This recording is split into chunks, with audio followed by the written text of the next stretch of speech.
Haha. Triumph the insult comic dog visits, quote, the world's greatest deliberative body for him to move on. Yeah, I don't quite respect the legitimacy of the Senate right now. I respect the legitimacy of Triumph the insult comic dog more so. Yep. I think I would agree with that. I think Triumph does well in that he doesn't make too much content, right? It would be really not funny for him, like, for me to poop on every single day. Well, like, but Strong Bad.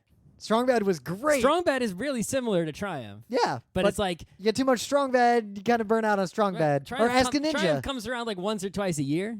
I feel like I see Too him much pop Ask up a Ninja ruins Ask a Ninja. Right.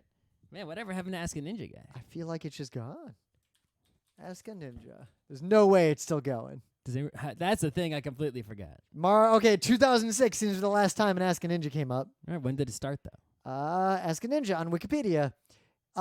November 2005 through December 2011. Oh. We watched basically the whole run of this thing. I did not. I watched it for like a few months. I watched it through like 2010-ish, I think. Oh. There aren't that many. There's like less than 200. GeekNights beats Ask a Ninja. GeekNights We started before Ask a Ninja, and we're alive after Ask a Ninja. I'm telling you, we literally are one of the longest running podcasts on Earth. Take that, Ask a Ninja. Take that, almost everyone we were friends with podcasting. Who was the person and what happened to them? Let's see. Comedy videos created by Ken Nichols and Douglas Serene. Podcast doesn't say the what ninja happened. always struck me as, Dave adjacent. No, just there's no info. I guess I could Google their names, but I already don't care that much. All right. Now we got some people watching. Let's do it. Go away, people. It's Wednesday, February 5th, 2020. I'm Rim. I'm Scott. And this is Geek Nights. Tonight, Weathering with You, a film by Makoto Shinkai. So I just want to point out that, in Geek Nights, we always have this thing at the beginning of the show where we just talk about something like, I was biking, or I ate a good food, like whatever, like stuff. Like and usually it's something that we sit down to do the show and someone just remembers. We try to remember something recent or from the day. Yep, like, did anything happen to me? But sometimes something happens and you're like, that was a thing I can't forget. The next Geek Nights is far away. I must tell the other person or perhaps digitally record. To remember. Because the thing. We are like fish. No matter how, if something amazing happens to either of us, and then something else happens before we do the next Geek Nights, whatever that amazing thing was, is just gone. Oh, yeah. Gone forever, like tears in the rain. All right, so I managed to remember a thing. So I went to this, they're in Queens, right? They're changing all the bus routes, like, from scratch. So the MTA is like, all right, erase the bus map. Let's draw a new bus route map from nothing to be as good as possible. And then let's go out and see what the people think, and then let's do workshops, and we'll work on it for like a year or so, and then we'll... Like, this is real important, because Queens, like, buses are real important in New York. If you Queens. aren't close enough to walk to the subway, or the subway near you doesn't go where you want to go, right, the bus is real important. There's some neighborhoods, like, there is just no subway. Yeah. If you don't have a car... Part of why my rent is so high is while I have You don't want to take a cab everywhere. My apartment costs more than Scott's, and is not as nice as Scott's, but because it's next to a subway station, like, that's the selling point. Only by a few blocks. Yep. Right? Anyway, so I go to this local towny community government meeting, right? You know, a not my state senator, but the adjacent state senator. Yep. This badass lady, she's there. But still, think about this. This is the like local... Albany. This is like the local town discussion for a borough of a city that itself has 2.2 million Well, no, people one in it. neighborhood of Queens. Okay. It was just like Astoria, only. So let's see. So it filled the meeting room of an old folks home full of folding chairs, right? All right. So a neighborhood that has 10,000 people in it. Yeah, like it would be like the equivalent. Oh wait, no, of like that's a different Astoria. That's Astoria, Oregon. I was about to say 10,000 seemed low. Yeah, it's way low. A neighborhood of 120,000 people. Right. Yeah. So I go. The local politicians are there, right? My city councilman, who is trying to become borough president, shows up for 5 minutes and leaves. Right. My Albany representative in the assembly. She's there. She's got plenty of time. I always see her around. I like to go to things like this. I always wanted to when we lived upstate, but they always scheduled them while I was at work. Anyway, so only old people could go. Anyway, the point is I had to go because MTA representatives are there, and I need to use his bus. Yep. And, and I had to find out the info about this bus. It was kind of important to my everyday life, so that'll get you out of the house to go to a townie thing, Yep, right? and they're going to there's a million of these meetings to have this conversation. There's tons of them, right? And there have been a bunch before, right? So, first of all, right, as you would expect what the composition of the room, whatever you're imagining the composition of the room to be, right? Add some diversity because it's Queens. Yep, I imagine a lot of angry old people yelling about nonsense. But remember, it is in an old folks' home, and at least half old folks. Yeah. Right? But yeah, you have people who with reasonable complaint, right? Yep. Almost, I thought I was going to be one of the only people there. I was like, man, I have to go because the meeting's like in sort of near where I used to live, closer to the subway.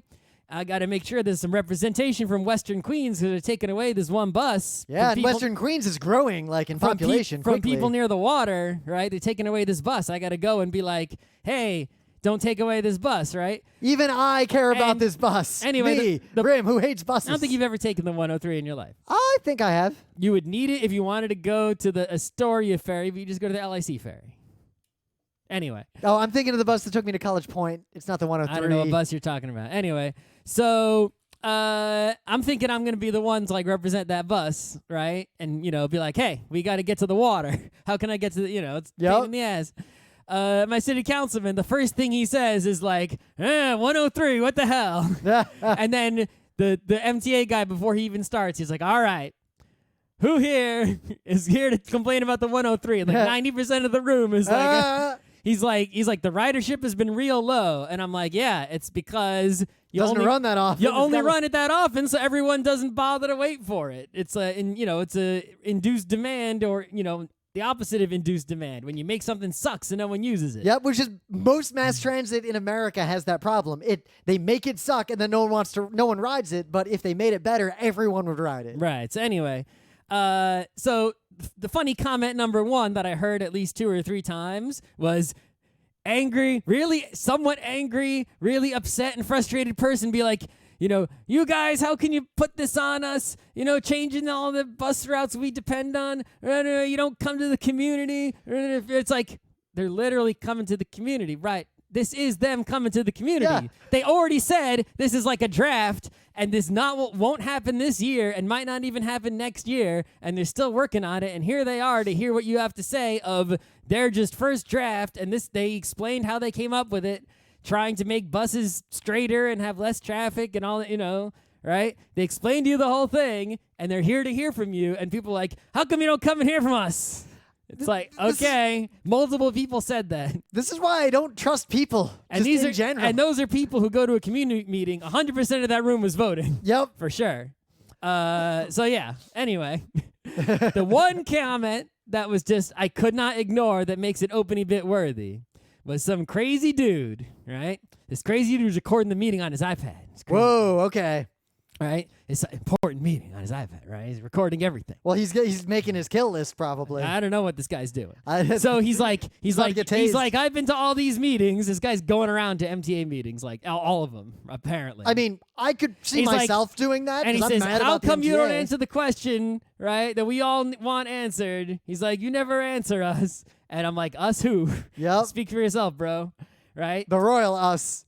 And he starts talking about something that is A, true, but I didn't know it until now, and then B, completely crazy after that. He starts off completely true, and I learned something, so he's valuable, the education, and then he goes off the deep end. All right. Right?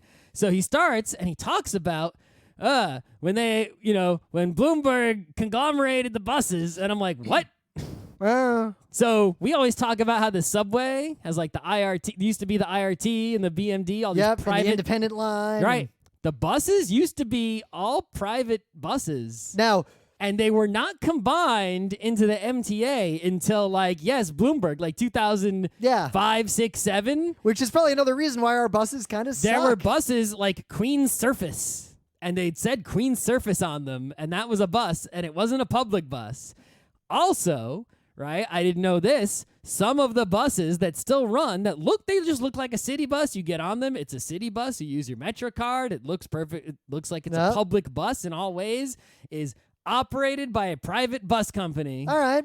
Right? So like the early days of the IRT being run by the MTA. It would be as if there was still an IRT company and there was people working there and they operated trains, right? Yep. That said on them MTA, New York City Transit, Subway. Yep. But there's a private company being paid to operate them, right? So there's still buses like that somewhere, right? So apparently what happened is they bought out all these private bus companies and incorporated them into this MTA bus company. But there's actually 2 bus companies, and there was some shenanigans. There's like they formed the MTA bus company, and then this other one. All right. So I learned all that stuff from this dude. But then this dude went off the rails with some not as crazy as a sovereign citizen saying the law doesn't matter, No. but possibly making up things out of whole cloth.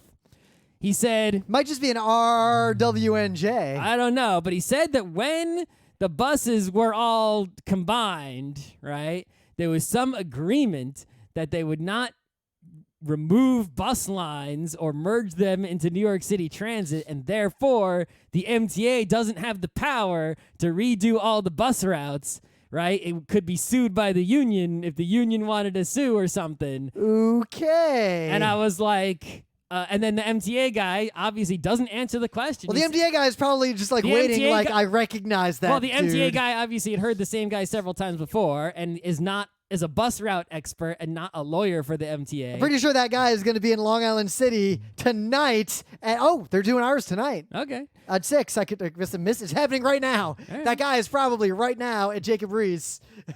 Well, there's like a long presentation before question time. Okay, so he's sitting in the audience with his iPad right now, waiting. Anyway, the point is that the MTA guy was just like, yeah, I can't answer any questions about that. We're here to talk about these bus routes and whether the new routes work for you or if you want, how you think we should adjust them or change them or make new ones or what's missing, But it's like most of the people were just like, they would, regardless of how they would ask their question, like, some exasperated person was like, I have to go to Maspeth and you took away the Maspeth bus. No. Yeah. You're not connecting the neighborhood. These neighborhoods have a connection. No. And the MTA guy's just like, all right, so we still need a connection between Astoria and Maspeth. I got you. He would just extract the actual route-related suggestion from whatever crazy long rant he had to listen to, and then be like, okay, you want a route to Maspeth. Okay. And he would just quietly listen while the person ranted however long, and that was that.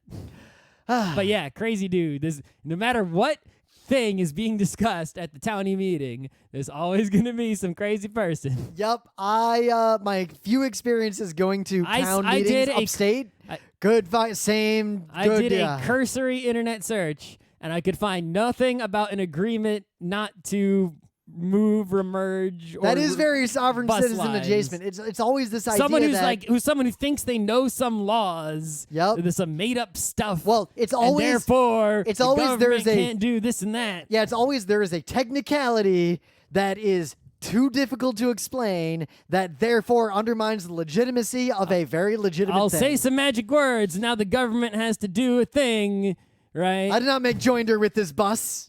Right. I'm a free man traveling on the land. And obviously, what he was saying was less crazy than what actual sovereign citizens say. But it was still adjacent. But it's the same sort of logic of magic words, made up thing, therefore law, you can't do what you're doing. When people like that, like especially in this case, like, what does he want? Because you don't want independent bus lines. That's garbage. Like, you want one thing to run all the mass transit. It's the like MTA is a good idea. Right, but here's the thing, right? So if they had a the Tokyo subway kind of has problems because of this. Well, it's like, okay, they're trying to improve the bus line. Whether they're doing a good job or not is debatable, right? There's obviously it's not perfect. It's also a first draft. If they just had a meeting to come and say, suggest changes to the current bus line, there would be a packed meeting of the same crazy ranting people. Yep. Right? So if they have a meeting, we're going to change it. People come crazy and rant put it back the way it was. Okay, so if you say put it back the way it was and make no changes and leave everything as is,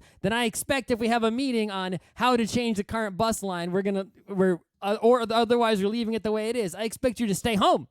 Because you think the current bus line is perfect, right? No, they want everything to be different, and they want nothing to change. Right, exactly. Because that same person would complain at both meetings. In my experience, these people How come the bus doesn't come enough? Right, we're going to change the routes and hopefully try to fix some of these problems and work with DOT maybe. No change. How come you're changing the bus line? What in my life? You're undoing my life. No take, only throw. Yeah, the one thing that I did hear at the meeting that, because a lot of the things they complained about were things that I also complain about, but the MTA at least, appeared to have actually known these things, right? Like I was going to be like, 21st Street. They're like, yeah, we're working with the MTA on 21st Street. They had already preemptively thought, they were like, accessibility. Everyone was like, I can't get around. I'm an old person. There's no elevators at the subway. Even if I can get on the subway at Astoria Boulevard when they finish the elevator, where the hell can I get off, right? There's no elevator where I'm going. Yep. Right? The terrifying and sad thing about the New York City subway is a disability activist a while ago made this great map that showed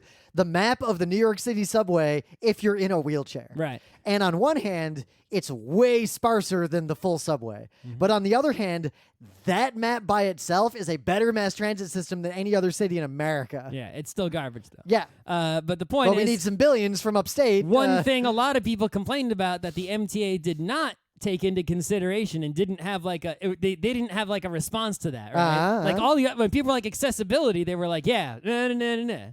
We knew you were going to say that. Yep. 21st Street, we knew you were going to say that, right? When the thing that they messed up was that New York City buses, a lot of kids use that to go to school. Yep. And there's a lot of bus stops around schools, and there's a lot of, and kids will often get on a bus, right? Take the bus and get off at school, right? And that's how they do. And by changing the buses to be less and more straight, kids are going to have to make transfers they don't know how to make, or the bus stop won't be right next to the school, and a kid might have to walk like 2 blocks to get to the school. And that might not be a problem for like high school or middle school even, but elementary school. Right, but it's a problem for, it's definitely a problem, right? And I think a lot of the bus routes originally, or a lot of the school placements originally. That is why I'm generally... We're done, in concert, and now they, Well, this gets back to a broader point where a lot of people who don't know anything about mass transit try to argue that buses are more flexible than trains, and that's bullshit because the real argument would be trains, by the nature of their inflexibility, guarantee access to a route. It's hard to move a train line, so you naturally build infrastructure around the paths of rail, whereas a bus route, if you build infrastructure around a bus route, if it changes, all your infrastructure is now fucked. But yeah, they didn't seem to realize that on Vernon Boulevard, there's all these buildings under construction. They're like, no one uses the Vernon Boulevard bus. It's gone bye-bye. And everyone's like, no. There's like how are we going to get to the ferry? How are we going to get to the park? How are we going to get to any of the water stuff? Also, there's going to be an infinite number of apartments there before too long. There's like 3 giant apartment buildings. One's done, but no one lives in it yet. And 2 are under construction. You're going to need something over there because those people, right? Well, we need over there, we need a new subway line that goes through all of Astoria and Queens and down into Brooklyn. Well, instead, they're building. They're trying to build a somewhat corrupt light rail that's not the subway. I would be okay with a bunch of trams and light rails in the city if they were also building a bunch more full subways. Yeah. Anyway, this isn't the New York City Transit show. So, the news. Ride Your Wave is in theaters in the U.S. Well, it's going to be in theaters on one day. So it's a new movie directed by Masaki Yuasa, new anime. I guess it's not new. It's been out for a while. Yeah, we mentioned it on the last Geek Nights. It came out in Japan when? I don't even know. Maybe sometime 2019? ago. Yeah, something like that. June 2019. Right. So now it's going to be in English in the U.S. in the theaters with subtitles on February 19th and only February 19th. Now, Masaki Yuasa has never steered me wrong. Nope. Everything Masaki Yuasa has touched with their directorial hand has been gold or gold adjacent. But Walk On Girl, I think, is my favorite. Yeah, maybe, but I haven't finished watching Tatami Galaxy, Yeah. which is Walk On Girl adjacent. Walk On Girl long form. Yeah, or Walk On Girl The Wanderers. right. There's an anime reference none of you are old enough to remember. Ride Your Wave, based on what I can tell about it, I didn't actually watch the trailer, perhaps I should, appears to be the most boring Masaki Yuasa. It's just like a romantic comedy about a girl and a guy. It's very hetero. And the dude dies, and he's a ghost. Yep. And it reminds Well, me a like I lot said, of, it's transformation. Water as metaphor for transformation and or death. It reminds me of, the famous Ghost movie with Whoopi Goldberg and what's his face? But also with the other with the pottery. Also, the other recent Yuasa movie with the mermaid. Right, but less silly. But that one also was water as metaphor for transformation and death. When she turns all the animals in the kill shelter into mermaids, Yeah. pretty on the bottlenose But anyway, there. Japan's an island, right? They like water. But also, if you live in America, just watch every anime movie that comes out in a theater that is not a sequel to another anime series. So, I mean, I have less expectations for this than I do for other things with Yuasa's name on it, but I'm going to go see it anyway. Yeah. He hasn't steered me wrong. And also, damn, that dude is prolific, right? You look at, say, Hosoda, right? Hosoda has been coming out with a new anime pretty much every 3 years. Exactly. Like Summer Wars, 1, 2, 3, Wolf and Boy, whatever that was called. What was the one with the wolf and the kid? Oh, God, I forgot the title of that. We reviewed it. Yeah. I saw it. And then 1, 2, 3, and then the one with the architect house that we just saw. Yeah. Right? That one was, I like that one. I do like that one a lot. I forget the name. I knew it. I saw it the other day, the name of it, and I forgot already. Mirai. Yes, Right. Mirai. Mirai. And then I'm sure 3 years after Mirai was what, last year? It's already one. Was it 2 years ago? I lose track. I'm old. I feel like next year or the year after is going to be another Hosoda movie. The point is, that's every 3 year. Hosoda is putting out a movie several per year, 2 per year. Yup. He's just cranking them out like damn, are you sure you're not I'm worried about overworked animators going on over there. I haven't heard any bad stuff about those studios. No, though. they're putting out good work, but yeah, that's a lot of quantity over there to be having the quality. So, in some other news, this is weirdly big news in the anime world. It's big news in the U.S. anime fan. Here's the thing. In the scene of people who go to anime cons in the U.S. No, and the I'm gonna narrow in further. who tweet about anime in the U.S. I'm gonna narrow in further. Or make YouTube videos about anime in the US. There you go. This is big news among the subset of mostly white dudes who review anime on YouTube and like titty anime. Mm-hmm. That demographic is really butter about this, and no one else cares. But good lord, if they saturated Anna Twitter and every forum talking about this fucking show. So basically what happened, I'm going to super summarize.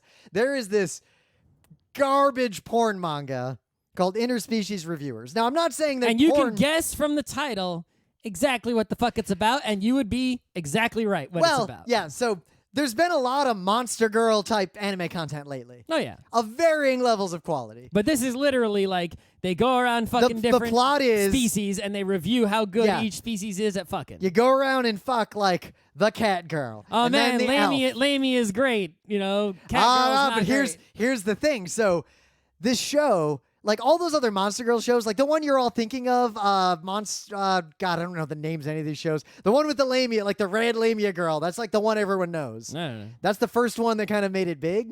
They're at least like a centaur, they're actually monster girls, and there's something going on. It's more like a ecchi comedy type show.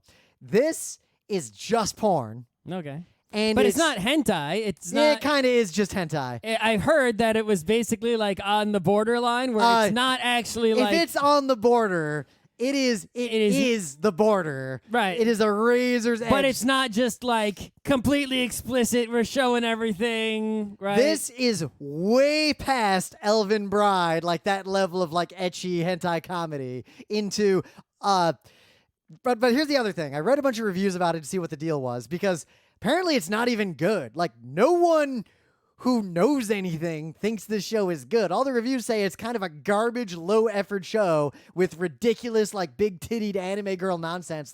There is no reason to consume this. There is no value to the show, even if you're an anime titty type of person.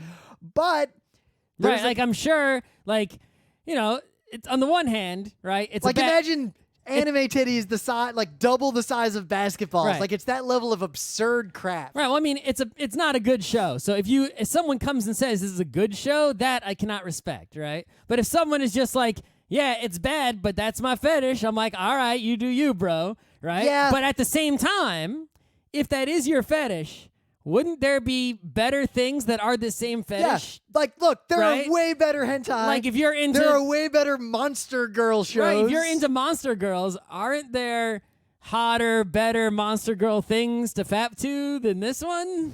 Right? This can't be the best monster girl thing. There is a lot of monster girl content. Right, there has to Monster be a- Musume, that's the one that everyone knows. Right, there has to be a better one to fap to than this one.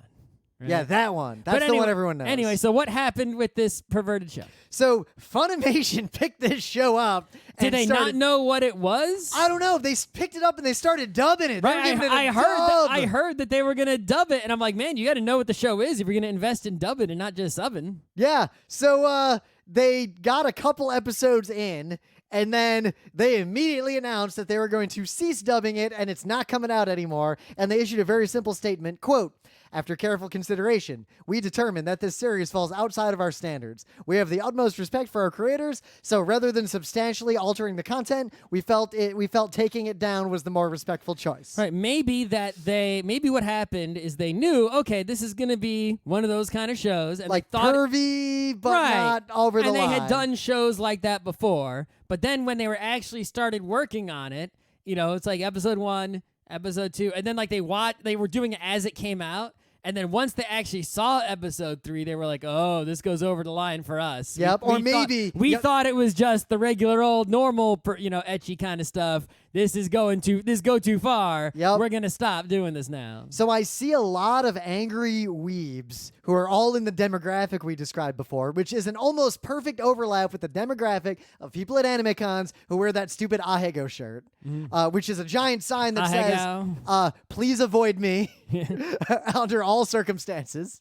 But what they're mad about is that this is Funimation, like, trying to police sexuality and police If erotic Funimation hadn't content. started doing the show in the first place, would you be saying that? And then they're like, "But what about panty and stocking? Was that over the line?" Like, they don't. Panty and Stocking is even close to this No, show. like they don't. Like the people who are mad about this have no sense of context or nuance There's or a the line. idea, but not even the line. Something can be close to the line and not over it. Not and even the something line. can be close to the line and over it. This is a trend I see generally in like anime fandom in particular, but it is in other areas of fandom Funimation too. as a company, freedom of speech, whatever. Like if the government was saying this show is banned from the U.S., then I'd be like, yeah, fuck your censorship. But no, it's like we're Funimation, we're a private company, we can do whatever we want, and we don't want to do this. So, But they this don't kind want of to do weeb- it. They don't have to do it. It's like that Wint tweet. Like, there's no difference between good things and bad things. Like, these are people who like cannot understand that two different situations are in fact different. So somehow this is like the biggest news in the anime community. And TLDR, it's a crappy show that was way more porny than Funimation expected. So they dropped it. Yeah, I mean, if you want to fap to it though, go ahead. Yeah. It's not my bag, but I'm sure you could find a better bag that's the same colored bag. Yeah, like, good lord. But the Also, you don't thumbnails need- you of don't- these also- YouTube videos also, I'm seeing about it. If you want to fap to it, do you really need a dub or sub Yeah, like what of do you? this? I feel like you just need an animated GIF. I feel like you can just watch it raw. Baby, I like it raw. But anyway, it's time for What was my thing of the day? your thing of the day was Oh, yeah. Yep. Okay. things of the day. So many of you, if you don't know Sarah Anderson, you've probably seen Sarah Anderson comics. If you see a Sarah Anderson comic and then and you'd be like, oh, I've seen those. Yep. And then, well, now you know that's a comic by Sarah Anderson, and you can search for Sarah Anderson and find Sarah Anderson things that are adjacent to that comic. So Sarah Anderson's got a new-ish comic, like it's pretty new, and it's drawn in a very different style, and it's utterly adorable. And weirdly enough, it is actually kind of adjacent to my news. Today's Geek Nights brought to you by the word Monster Girl. adjacent. Orthogonal. It's called Fangs, and it's a serial, and the comic, it's like a 4-comic kind of thing, but it's about this vampire girl who starts dating a werewolf dude. That's pretty normal. And like she's a vampire. Like she just kills people, and he's a werewolf. That's what vampires do, bro. Yep. And this comic is adorable and delightful, and I recommend you all read it. Okay. So It's little comics like she's asleep because they went on a date, and he wakes up and he's like, "Good morning," and he opens the blinds, and then she catches on fire and he closes the blinds like, "Oh no, I'm so sorry." Or she starts telling a story like, "Yeah, so I was like eating this dude once, and I bit him through the artery, and the blood went everywhere. So I dragged him into the tub, and there's blood everywhere. And as he was drank like the tub, and as he was bleeding out, I laughed, and I told him before he faded out, like, this sure turned into a bloodbath," and he's just like fist bump. It's just really cute. Okay.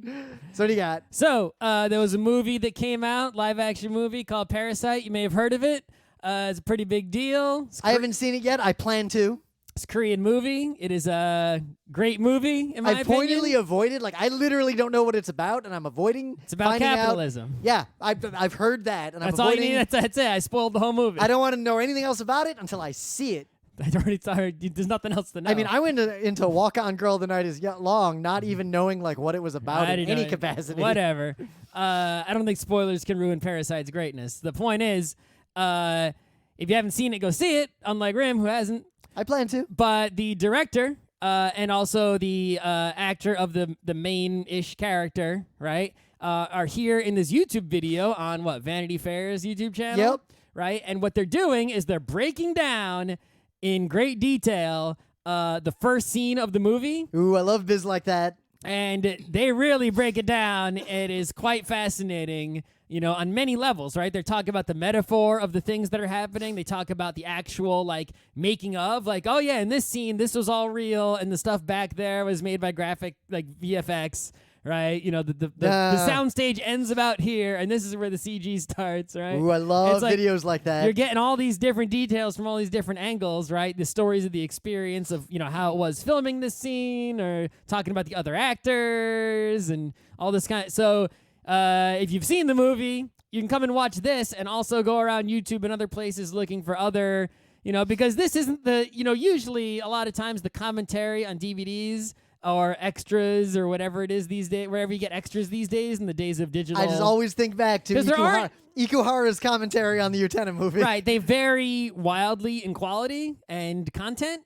right? But here, this is my favorite kind because I don't like the commentary where you have to watch the whole thing again and they're talking the whole time. Yep. This is brief. It's like, how long is this video? 10 minutes? 13 minutes. 13 minutes? Well, remember way back we were watching all the commentaries for old South Parks, and they only go for 5 minutes in the beginning, and then there's no more commentary. Right. It's that's what I like is, I don't want to have to rewatch the whole thing with the running commentary the whole time. Unless the commentary is dense and good the entire Which time. is really hard to do, right? Yeah. But by, just a short commentary that's really fascinating, it can satisfy my need for meta about the thing without having, if I want to watch the movie again, I'll just watch it again and learn on my own, right? So, in the meta moment, the GeekNights Book Club book is still The Tale of Genji. I am reading through it. I am learning about Genji. Everyone is cooler than Genji. Even though it's Genji's tale. Yeah, it's sort of like, it's just Sort of like The what Hobbit. happens Who around gives a shit Genji? about Frodo or Bilbo? I mean, if give I a had to shit about describe the other it, it's people. They're way increasingly cooler. It's more like what happens due to the circumstances of Genji's birth and life, what happens around Genji. Mm-hmm. Genji's it's almost like Tenchi Muyo. No one gives a shit about Tenchi. They care about everything but Tenchi. I'm getting that same vibe from the Tale of Genji that I'm supposed to care about literally everyone else. Genji Muyo? Genji Muyo. No need for Genji. Genji in Tokyo? Has anyone made that joke? We'll see. We'll talk about this at some point. We'll pick a stopping point and talk about what we've read up to that point. Yep. And do this will take probably 4 or 5 GeekNights Book Club shows. Who knows? I'm enjoying it. It's just, yeah. It's a thing. It's the first novel ever in the history of humanity. The first novel. It's not the first fiction, obviously. Is the first fiction in the form of a book that could be called a novel and not, say, an epic poem or something like that. Our brand new panel from PAX South 2020, the 41 tabletop games you should play, is just on YouTube, and we will be live at PAX East, which is coming up with take your fucking turn. Which we did at PAX Unplugged. So if you are going to PAX East, you don't have to waste your time coming to see us at PAX East. You can just watch this video from PAX Unplugged. And at PAX East, you can, instead of going to our panel, go to a different panel, play some games. Yep. The differences between the YouTube video when we did this at PAX Unplugged and when we do it at PAX East will be like minimal. 2 slides will be tweaked. We'll tell a couple different jokes. We'll say the word Boston instead of Philly. Yep. We won't be as we won't talk about how much we hate Boston as much as we talked about how much we hate Philly. I don't hate Boston. Get a different New Yorker if you want to hate Boston. Yeah. There's plenty to choose from. What did I saw a Twitter thread that basically they were like, I hate Philly. I don't hate Boston. Boston is beneath my contempt, but I hate Philly. Like, I'm not like a Boston fan, but I don't hate them like other New Yorkers do. I mean, Boston is one of the few cities in America. They hate us. Yeah, maybe. but they're jealous. But they got some mass transit. Like, they actually have a semi-functional, like, subway train system. Kinda. More so than most places. Way better than D.C. Good Lord. Kinda. Yeah. Of course, Philly's is actually not that bad. Anyway, so anime movie Weathering with You. We saw it. I saw it a while ago in the theater. Right. So to review, Makoto Shinkai, this dude we found out about when we were in college. When we saw Hoshi no Koi. The story that we learned was that this was some dude who made an anime, a very short anime, in his basement with his wife or Voices something. of a Distant Star, Hoshi no Koi. Right. And it was this, very moving, very short, tear-jerky, short animation about young lovers separated by space and time. Yep, 2002 this came out. We watched it like right after it came out. Right, and Makoto Shinkai... It's 20-ish minutes long. Right, Makoto Shinkai went on to make a whole bunch of other things. Like 5 centimeters per second. That was Shinkai, right? Yeah. Right? Place Promised in Our Early Days. Place Promised. Children Who Chase Lost Voices, which is terrible. Which we saw at the New York Comic Con. The Garden of Words. I think I saw The Garden of Words. I haven't seen The Garden of Words, I don't think either. Anime, drama, film. What? He has a movie he made in 2013 I didn't fucking know about? Me either. The point is, Makoto Shinkai, while there's a lot of great things about Makoto Shinkai, is not on the level of the Satoshi Kons, the Miyazakis, where there's batting out hits. Well, right? Shinkai, so I would say Voices of a Distant Star because it was his first a hit. one. That's still a hit. It was a hit because I bet the CG's really dated, but I don't care. I've cried a lot at anime before. Like that one works every time. But Voices of a Distant Star. That's a Colt 45 anime. Like, I edged into ugly crying, and I get a little choked up if I think about that movie too much. And it's only like 5 minutes long. 25 minutes long. Oh, it's longer than I thought. But it was also like it perfectly distilled the genre that I would describe as lovers separated by space and time with clouds in the background. Well, they didn't have clouds. That yeah, was they did. Yeah, they did. You don't remember? Oh, when he was on Earth, there were clouds? No, also her, the background when she's in the ship. There's clouds? Coming down, yeah. Anyway, the point is... We should watch it again and cry. Makoto Shinkai's specialty, right, is... Lovers separated through space and time and clouds. Is the lovers separated space and time storyline and the... cloud environmental, Yep. Not necessarily the animation. It's not about the movement. It's just about how it looks, like even still, right? They're like, you can see like TV commercials animated by Shinkai, and it's just like the unbelievable sky that he draws or gets his team to draw. You see 2 seconds of it and you're like, that's Makoto Shinkai. It's like you can see a single cloud and be like, that's a Makoto Shinkai cloud. The same way that it would be like, that's a Itano Circus. Look at the way those missiles move. I can just tell. I can tell right away that mech was made by Itano. Right? I feel like someday we're going to talk about the Shinkai cloud. Or like the way that Shinkai sky. The way in a Miyazaki movie, the monster will be kind of move in that sort of blobby way, like the boar at the start of. But also in a Miyazaki, the way when there's a machine, like a car or a plane, like that way it sort of vibrates and throbs. Or the way looks like it's about to fall apart. Or the way a building collapses in a or the way a car will come up over a hill and come down while there's someone walking on the road next. Anyway. Right, but those are all things that happen animatedly, right? Shinkai is just about he captures the cloud in the sky, mostly the environment, the weather, in his still image. So here, in a lot of his previous movies, he went hard on the weather, right? Your Name was, and eventually, right, he got to Your Name, which is the biggest fucking deal in like anime history. I also think it is his greatest work. Probably, yeah. Your Name is a phenomenal movie. Right. It's not perfect, but it's not perfect, but it is phenomenal. It's his greatest work. Yeah, but right? I would call it a phenomenal movie. I would put it up there. It's good.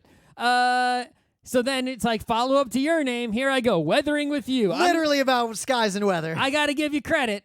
You know what your thing is. It's Lover, Separate Space and Time and Weather. You're just going all in and Weathering with You. WEATH. I'm not backing up. I know who I am. I'm Makoto Shinkai. This is what I do. Watch me do it more. Yep, I'm not gonna try to do something different or try to show people that I have skills that I can vary my game. I'm just gonna master my one thing. The way it's a very Japanese. The way Guy Ritchie mastered a certain kind of movie. Oh, I think it's a very Japanese thing also. Like I'm the sushi chef. I master the sushi, right? It's like a thing where they hone. They're all about. Of course, there they is have one a long deviation. history of honing craft. There is one deviation because Children Who Chase Lost Voices felt like an Ersatz Miyazaki movie. Yes, but it didn't feel like the rest of them. It just felt empty and broken. I hardly remember we anything. I just remember that it was really boring and I didn't understand what was going on. I'm pretty sure we reviewed almost all I of saw his it movies. at the U.S. premiere at the New York Comic Con. Yeah, and then we saw an interview and with he him. was there in person, but yeah, I don't remember any of the movie was no good. Ersatz Miyazaki, I'm telling you. The point is, Weathering with You came to the U.S., and not only is it, I think, still in theaters in places. Yeah, it's popular. It's doing really well. Mostly because of the success of Your Name, Weathering with You got to have a bigger run. They're also showing it in 4DX, right? So I don't know if people know this. 4DX is basically amusement park theater. Yep. You sit in like a seat that moves and like they spray water on you. It's like fucking Honey, I Shrunk the Kids or, Terminator with the 3D glasses where, the seats are moving and they're blowing air on you. So it's a movie about weather. So I presume that if you go see this in 4DX, which I did not, that they would like spray you during water scenes or shoot you with that gun, shake you during chase scenes or jolt you during, gun firing scenes. The fucking gun. So if you want to go see it that way, be my guest. I've heard mixed opinions on how that is, but I just saw it in the normal theater the normal way. Now, it's also like it won 4 Annie Awards. It's not like there's a lot of competition this year, though, including right? Best Independent Animated Feature. It's the 3rd anime film, tying Spirited Away and Millennium Actress to have 4 nominations, highest anime film in the Annies. Yep. Bunch of stuff here. You can read the Wikipedia and like news articles about all those details. So I think, he followed up Your Name. I don't think it's as good as Your Name, but let's talk about what it is. So we won't spoil anything yet, but we will shift into spoilers so we can talk about. I don't think you need to spoil that much. Yeah, but I don't like some of the readings of like how you can interpret this movie. Oh yeah. I feel like I don't know if some of the readings are intentional. I'm worried about his opinions on things. Maybe. And if they're unintentional, then they were poorly not proper care was not taken to not send an incorrect message. But the things I will say are, 1, it is utterly beautiful. Like the animation is superb. Everything looks great. It looks like, as good as or better than Your Name. Like, 2, and he brings up the Hallmark cloud. It's like he still got it. It is very funny at many moments. Like it is a funny movie, but also serious. Yeah, there was definitely, I think, more comedy than Your Name because the side characters had more screen time. And I do like the fact that, a lot of times there'll be animes where you have a side character, right? And the side character is way cool. Yep. But you hardly see them at all. They don't get a lot of time, right? So, for example, Promare had lots of cool side characters, like a whole bunch of them. But individually, any one of them barely got enough play. Yep. So even though Giant Robo has that problem. They had their cool scene, right? And then that was sort of it. Like, think about, say, Promare adjacent story, Tank Police, right? Yep. There's the Chief, who's badass and awesome and hilarious, and the Chief has like a couple scenes. Yep. Right. I would watch it. You can tell it's a show like that or a movie like that if you would legitimately be excited if someone named any character from that show and said they're getting a spin-off movie just about them. Right. So here, it's more of a Cowboy Bebop situation where the side characters, Ed, Ein, whatever, there's not too many of them, right? And they get plenty of screen time each, and therefore the more humorous side characters continually bring their humor more throughout the movie, and they're present throughout the movie. They're not like, Your Name, I felt like they were more present. I don't remember. I only saw it once and don't remember 100% of it. But I felt like those side characters were present earlier in the movie, and then towards the end and climax, we're left in the town. Well, yeah, because as the main characters left the scene. Well, because they sort of bookended because the main journey of the movie was just the two main characters. Exactly. Whereas here in Weathering with You, those side characters are there throughout. Like, they don't disappear even like up to the last second. Yep. Right? You're not like escaping the funny part and going just with the main characters who aren't humorous. Yep. And also the main characters had some humor in themselves. Yeah. They weren't purely just, the romance, even though they were. So the vague plot is this young boy runs away from home for reasons that are not explained and tries to make it in the city. Yep. Ends up He lives on an island, so he had to take a boat to go to Tokyo, right? So I guess he lived on, what's the southern island in Japan, the big one? What, you're talking about the main Japanese islands? No, what? There's the main one, and then there's the big fat one that's underneath. I'm pretty sure he came from the big, what? Shikoku? Oh, the one that's like, sounds like hell? Chikoku? Right. There, that one? Yeah, That's the one you're thinking of? Yeah, anyway, he's from not the same island that Tokyo is on, and so he had to take a boat to go to Tokyo, and that's sort of how the movie opens. Yep, and Right. he's like clearly like running away from home. Like it's not clear if he's abused, like what's going on, but he's There's no like, real explanation for why. He's Yep. just, if kid is running away from home to make a life in Tokyo and is not a legal adult in any way. Yep. Definitely a high school student who is not going to high school. And this is a movie that is set in modern times with cell phones and cameras and things, so like he can't just get a job. Like Nope. he ends up having to work illegally for someone and like kind of just live in his office. Yep. And It he- seems like the dude is shady, like you think it's going to be a Yakuza situation, but no, the dude is actually okay. Yep. Even though the business they're in is not like, it's not an illegitimate business, it's just not like a great business. Yep, it's basically a tabloid. Yeah. Like but But like somehow, but it a seems to Weekly actually World News level tabloid. But it seems to actually make some money. It actually doesn't seem like they make their own tabloid. It seems more like they're contracted to make content for other tabloids. Anyway, No. it doesn't matter. And things happen. It's just moderately long. It was 112 minutes. And he ends up meeting this girl who is kind of like a weather witch. Right. So the thing is, as you're watching the movie, it's basically always raining. It's set Always. It is raining. heavily implied it's set during an era of extreme climate change Right. that is slowly flooding Japan. Right. In the same way that when you watch Evangelion, it's eternal summer. Yep. And you sort of like it, it's not pointed out to you so strongly. Here, it's pointed out more strongly than in Evangelion, but it's like, yeah, it's always raining. Like Literally, sunshine is it's almost never not raining. sunshine is rare to the point that if the sun comes out, like people freak out. Yeah, it's like, oh, the sun is out. Yes, finally, there's a brief moment of sun. Yes, right. Yep.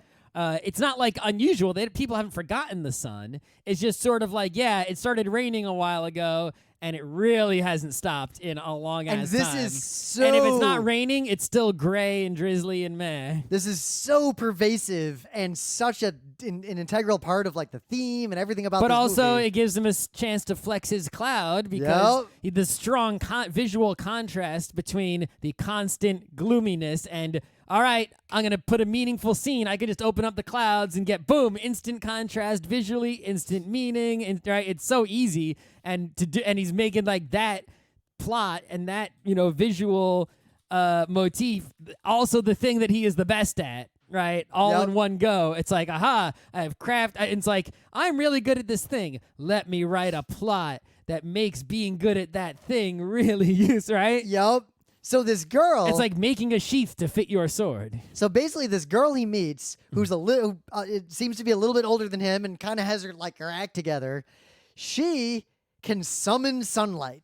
Right. At first it seems like some sort of, like, can she really is a coincidence, but it's like gradually it's like, no, it seems like the rain is actually some sort of angry rain god, and she has some sort of spiritual meaning, power, some kind of connection to the whatever the gods Based are. on some ancient thing, like ancient writings and like knowledge that is kind of lost. Like there's one old priest who kind of knows the deal. Right. She can make it, by praying and concentrating or whatever, she can make it be sunny around her in an area for a period of time. And the movie is about all these things, and I'm not gonna like explain the plot, but from this point on, I'm gonna react to the conclusion to this movie. So if you haven't seen it and you don't want anything to be spoiled, you should probably stop listening now and come back.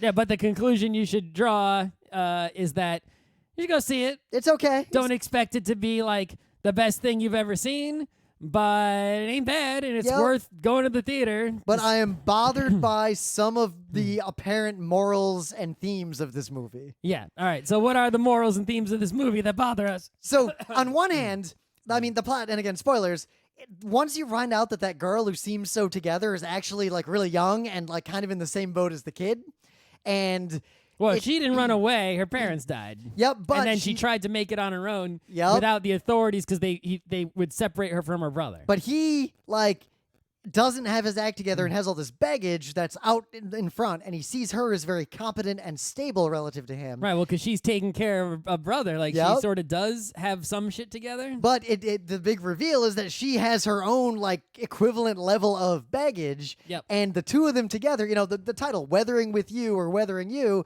one could argue there is a reading that this is about the way relationships form and how people bring baggage together, and you almost have to weather each other and then together weather the world. And like that feels like a very Makoto Shinkai kind of reading. Yep. And I feel like that is one of the primary readings of this. Mm-hmm.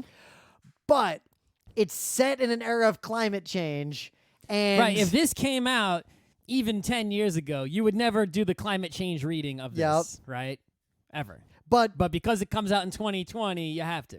And it seems to make this point that young people like her who have this power can work hard and sort of sacrifice themselves to make the rain go away.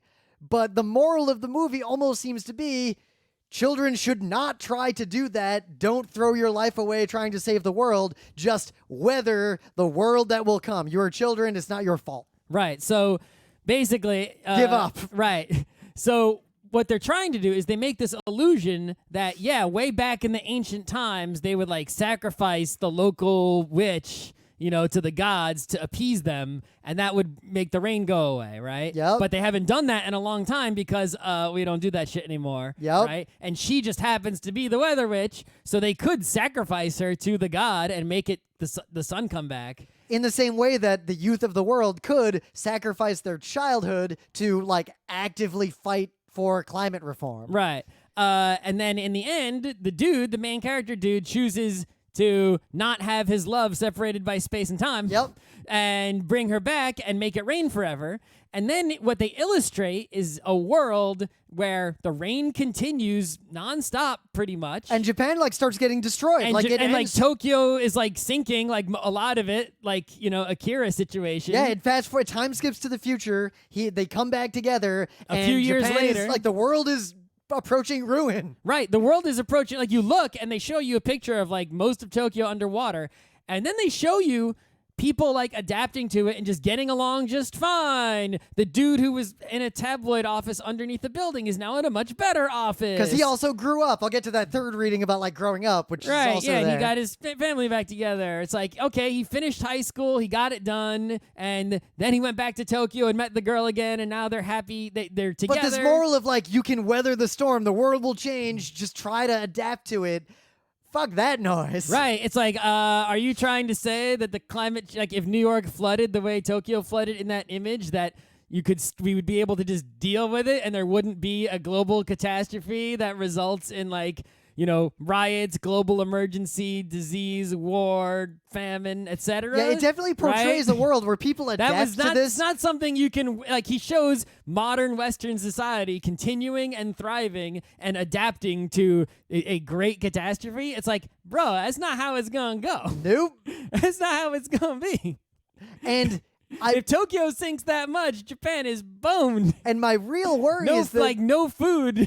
like if you watch this movie, this is not a stretch as a reading. No like, airport. This is like economic front disaster. and center. Like you could make a video essay about You'd be how that lucky, is the moral of like this the movie. Japanese people would lucky to continue even having anything. Right? And they even like the movie makes this point over and over again that if it's not your fault, it's not your responsibility. And the reality is, for young people in the world today, yes, it's not your fault, but it kind of is going to be your responsibility because old people failed Well, you. it also portrays by using the story of the ancient story of like, oh, God's making the weather, sacrifice to the Yep. your weather witch to them to appease them, portrays the climate change as not your fault and as a natural thing, Nope. as a God thing, nope, right? Nope. As opposed to a thing that was caused by the people, right? They caused the bad weather. It's not, the people aren't sacrificing to get rid of the bad weather. They made the bad weather in the first place. And the sacrifice It's not is, a natural thing. the sacrifice as portrayed is not really like sacrifice people to our God. It's more like sacrifice your childhood to do something. Right. So a third reading that is probably good before I get into the last thing that annoys me about the movie, which is the gun. The gun would have been fine if they didn't use it multiple times and it didn't drive the plot forward twice by being fired. Right. It seems like the lower level things in the movie, like the character lines and those stories, like about the niece of the business guy. Yep. Right. And like the business guy himself getting his his divorce and his child custody situation. Well, all those things. Right. Those things I think are all good storylines. Yeah, because they get back to that first thing about weathering with you or weathering you, like weather the world together. Together you can weather a catastrophe better than separated. There's a lot going on there. But it also has this reading of like the kid doesn't want to give up on whatever his dreams were and why he ran away. The moral was sort of suck it up, go back and live the life you hate to become an adult and be responsible. And it lays that template out for literally every character we're introduced to of suck it up, be an adult, and join normal society. And this coming from someone who was, I guess, doing, I forget what his job was at the time, but he made an anime in his basement and got lucky. Yeah. And also made a good anime. Yep. But we don't know what he was running from, like why he was running away from home. It's easy to see that he might have been abused. Like there's something up with They why never say why he ran away from home. And but the moral there was no indication of abuse. They never show you his parents. You don't know if he has siblings or anything. Yep. But they definitely imply when he goes back home, like, and then there's the time skip at the end of the movie, that he was miserable there and counted the seconds until he could leave. Yep. And he just sucked it up. And then you get the cool guy who ran the tabloid, and now he's like a normal, stuffy businessman because that was the right thing to do. And everyone became a normal adult. It helped him get his, time with his kid again. Yep. Right? Because, if you're a dude who lives in a basement, it's harder to convince them to let you see your child. Yep. Than if you are a successful business person. But at the same time, that could almost be more an indictment of society's expectations, but the movie portrays it more as suck it up and join society as it is.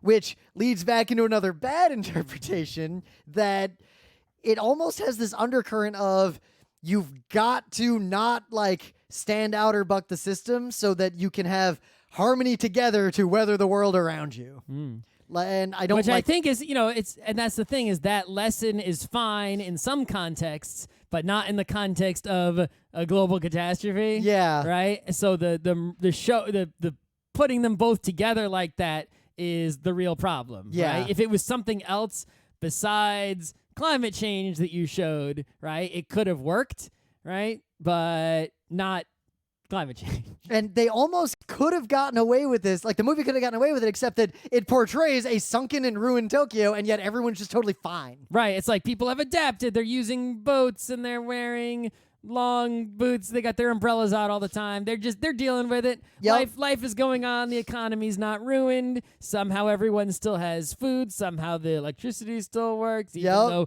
all these giant buildings and entire neighborhoods of downtown are completely underwater and abandoned. If the ocean rises too Akira. much, New York isn't just going to be a bunch of canals among skyscrapers. It's going to be on fire and abandoned. Yeah, it's gonna be fucking like Escape from New York, but no, for real. So, not a joke. the gun. On one hand, So a gun is a big deal in any Japanese movie, except maybe a Yakuza movie. but even then, even in Yakuza, because Japan like that doesn't have, old movie Odoru Daiso Sasen, which we love, nobody has guns, and at one point, and the cops have to go get their guns from the special place. there's a big plot point where a crazy dude has a gun, and no cops have a gun. and they got to go get permission to get their guns out. But they don't. They just talk the guy down and take his gun away. yeah, and knives are a big deal, right? Yup. But in Japan, any Japanese thing, guns are a big deal. And this movie, early on, the kid finds a gun in a trash can.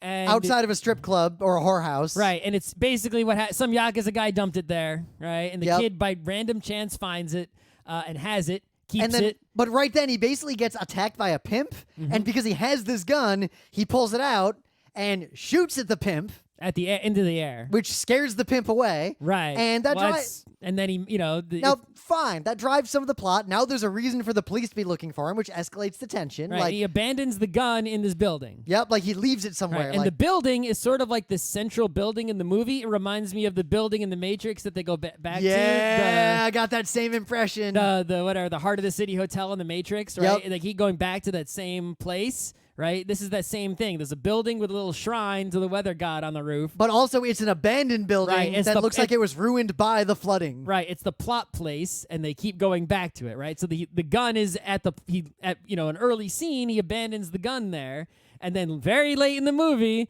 he's being chased after by the cops who think he has the gun when he doesn't. Right, and then they chase him to the place because that's where he's going, and he picks up the gun while he's there. And he is able to save his lover separated by space and time, avoid the police, and like solve everything. By firing the gun in the air again. Yes, so the gun was a positive plot-moving device that was required by this child twice to assert authority on the world, which is a weird message to I don't know what message that gun was intending to portray.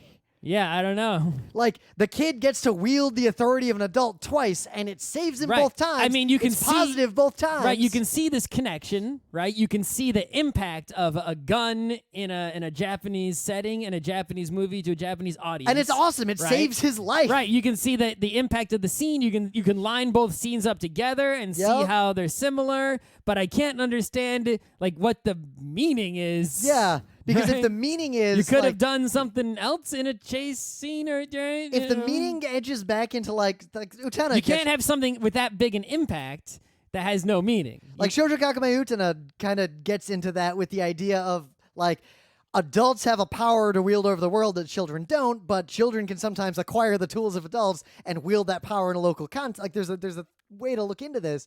And this movie could have been saying that that child needed that power of like being an adult or being in society, and the gun was a vehicle to wield that before he was ready or before society would give it to him. But at the same time, wielding a gun in Japanese society is extremely transgressive and thus ruins that entire reading of And this. it kind of also, most of the things that happen in the movie, besides the supernatural weather control, are completely realistic and modern, right? Yep. The way they use the internet to get jobs, right? the way the hotels won't rent a room to them because exactly. they're kids. And everything is super believable for a modern time, which is great to see. Except for the fact that, like, bro, if you had that gun and shoot it in the air when there's cops right in front of you, they're not, like, sending you back home so you can finish high school. Except they kind of do, so. Right. You Like, would he's be, fine? I'm pretty sure you would be in jail for a long ass time because the Japanese justice system is not just, Yep. right? Not saying You're- the U.S. you're- one is. No, but in Japan it's even worse. You're just guilty until proven innocent over Yep, there. the right? prosecutor better be right. They make you confess and then they sentence you. Right? So, yeah. But That even was worse, slightly unbelievable. so there's this other undercurrent that there's this unexplored world of the sky that could solve climate change. And they prove it's real because the girl disappears up there. Yep. They should study that. They should send drones up into the clouds and try to figure out Yeah, the deal.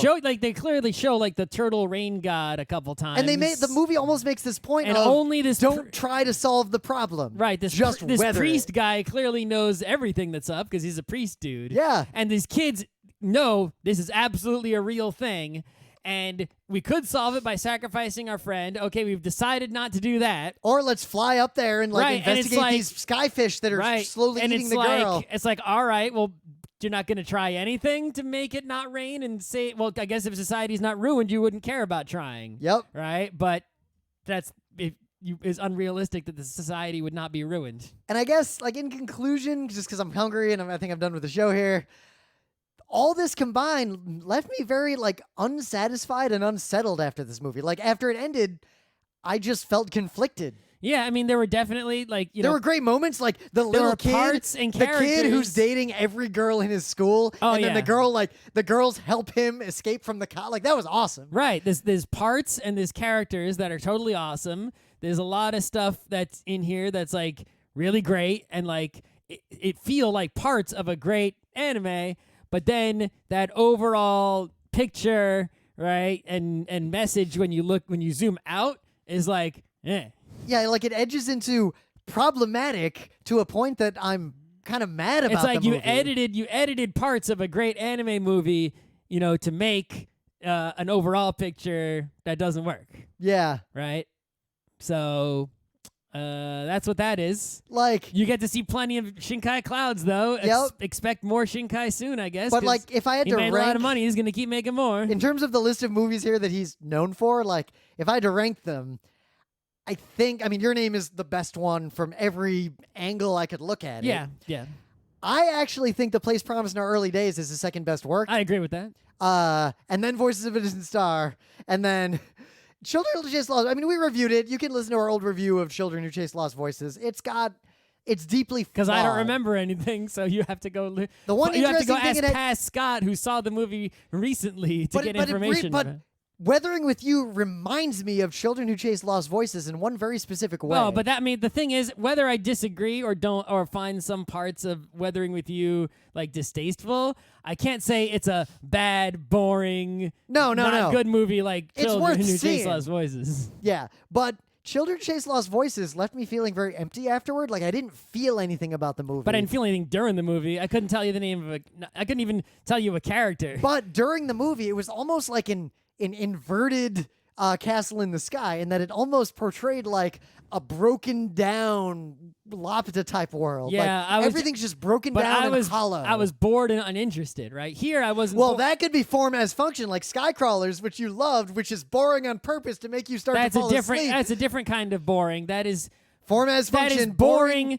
because the tone of Skycrawlers or Night on the Galactic Railroad. Yeah, I knew you were going to bring up Night on the That's Galactic right. Railroad. The tone of those is quiet and slow paced consistently, right? And that could be boring because you could fall asleep just because it's sort of like a lullaby. Yep. Right? But there's a difference between a good lullaby and a song that is not a lullaby. That's just you fell asleep, but you're not supposed to. Yep. Right? So, but they both left me feeling kind of empty. Like I didn't come out with a strong feeling about any like message or moral. And it also didn't have that, like the emotional climax was not that strong compared to almost any other movie he's made. Well, if you want to come out feeling, right, and have a strong climax, I got the movie for you. It's called Parasite. You should be able to see it somewhere, hopefully digitally soon, and I'm going to go eat dinner. Yep. Good times. Yeah, strong message. Hi, Michael from Holland. Oh, Holland. Yeah. Person in Holland, you must have something better to do in your society that is vastly superior to the United States. Well, he'd better because we're about to end the stream.